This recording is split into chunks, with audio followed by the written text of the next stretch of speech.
Sebanyak 9 siswa kelas 4 SD Negeri 39 Palembang dilarikan ke rumah sakit akibat keracunan setelah mengkonsumsi minuman semprot beraneka rasa yang dijual di kantin sekolah. Beberapa di antaranya mengalami kejang-kejang dan memerlukan perawatan intensif.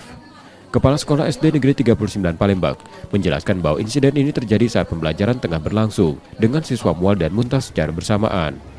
Mereka awalnya dibawa ke puskesmas setempat, namun karena gejala berat dirujuk ke rumah sakit.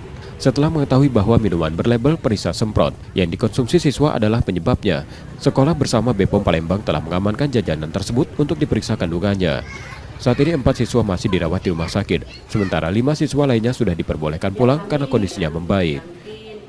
Ada 3 siswa semulanya, nah, terus 1 lagi siswa laki-laki menyusul karena dia merasa mual, merasa pusing. Jadi karena dia sekelas, jadi langsung kami bawa ke rumah sakit Bunda. Total ada berapa, Bu? Total ada 4. Itu bentuknya seperti di ini ya, dipencet ya, Spray ini ya, disemprot ya. Jadi disemprotkan mungkin tidak banyak, tetapi ya namanya kita belum tahu ya, kami belum bisa menjawab apakah anak itu memang betul murni dari minum itu atau tidak karena belum ada dari pemeriksaan dari POM.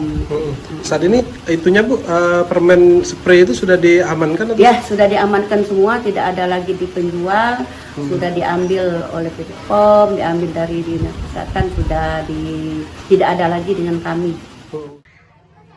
Kasus keracunan ini sedang diselidiki oleh Polsek Ilir Timur 1 Palembang, termasuk memeriksa penjual minuman semprot tersebut.